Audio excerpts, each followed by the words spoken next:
各位觀眾，歡迎大家收看今日嘅緣起新聞報導。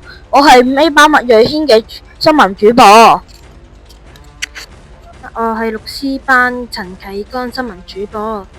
琴日超強颱風華嘉莎喺9月24號發出10號信號，呢一個風暴導致將軍澳海濱公園等多處受災，造成咗超過100人受傷。3A 班劉奕聰新聞主播，但華嘉莎都不及當年有一個10號颱風令香港有不少破壞。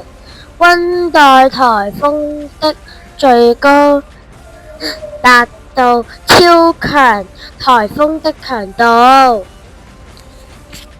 未住，唔好再講咁多。當時仲有130個人死咗，香港歷史最嚴重嘅一次嘅颱風歷史。點解你冇講得咁清楚嘅？